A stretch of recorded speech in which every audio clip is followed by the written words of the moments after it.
السلام عليكم ورحمة الله وبركاته. النادي الأهلي بيضيع نقطتين ثمينتين من إيديه لصالح بيراميدز، والزمالك نفس الوضع، بيضيع منه نقطتين. ماتش تعادل بطعم الهزيمة للأهلي، وتعادل بطعم الفوز بالنسبة للزمالك، وفي مصلحة بيراميدز اللي ممكن لو كسب بيبتعد بالصدارة. قلت لكم قبل كده ان الاهلي بينزف نقاط مش في صالحه دلوقتي، بقى بيحافظ عليها بيراميدز اللي مش بيفقد نقاط. هو كسب الزمالك 3، انت تعادلت مع الزمالك دلوقتي. الاهلي ما بيعرف، كولر ما بيعرفش يسير مباراة وما بيعرفش يمشي اللقاء لصالحه. يعني بيسيرو بصراحة بيعرف يطلع الماتش بالتعادل اللي هو عايزه. أقصى طموحه كان التعادل النهاردة. ما أعتقدش إن هو كان وجات له فرص في الآخر إن هو يطمع في اللقاء، ولكن هو كان لأقصى طموح للزمالكاوية النهاردة إن هم يتعادلوا مع الأهلي في ظل خوفهم من الأهلي. وفي الفترة الماضية في تذبذب في الزمالك، ولكن أنت معرفتش تستغل ده، معرفتش تلعب على طريقة لعب الزمالك، على نقاط ضعفه، على حاجات كتير انت اهملتها كمستر كولر. بصراحة ما عجبنيش اداؤه في الماتش النهاردة وفي ادارته للقاء.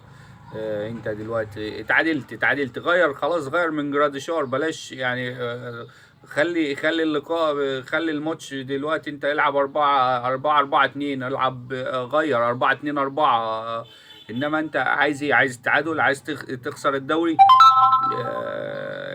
ما اعتقدش ان احنا بنلعب قدام الزمالك عشان التعادل برضو. يعني انت المباراة كانت المفروض يعني محسومة، المفروض بالنسبة لك بس، لكن الزمالك بصراحة عمل ماتش هايل. برافو برافو حسام عبد المجيد، بصراحة من اللعيبة اللي بحترمها وبحبها. محمود بنتايك لعيب هايل واعد. بس بصراحة أنا بحترم حسام عبد المجيد، لعيب محترم، لعيب هايل، لعيب كورته كويسة، لعيب هادي، لعيب راسي بصراحة يعني. نقول كل حاجة حلوة فيك، ربنا يحميك يا ابني ويكفيك شر الإصابات. آه، لعيب كويس ومحترم يعني. وبقية لعيبة الزمالك برضو عملوا ماتش كويس، بس يعني أنا شفت حسام عبد المجيد بصراحة لاعب هايل، مساك واعد، مساك لمنتخب مصر. ربنا يحميه ويكفيه شر الإصابات يا رب.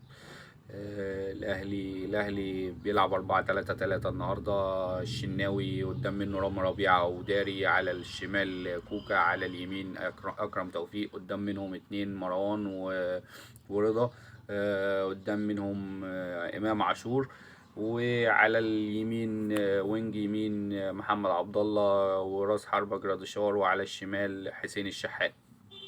الاهلي المفروض كان يلعب يعني يا خطة مماثلة ب3-4-3 زيهم، يا يلعب 4-4-2.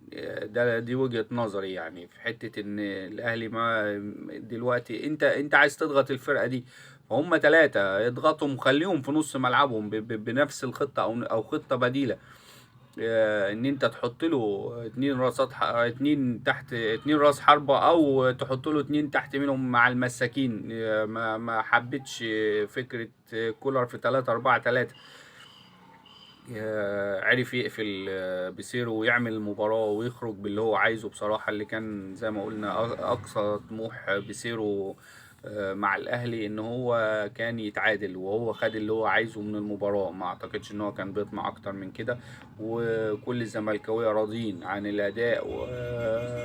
ما اعتقدش ان الاهلي ادار او كولر ادار المباراه بطريقه كويسه.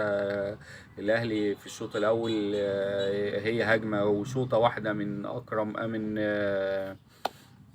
امام عاشور اللي جت في العارضه، صدها عواد وجت في العارضه.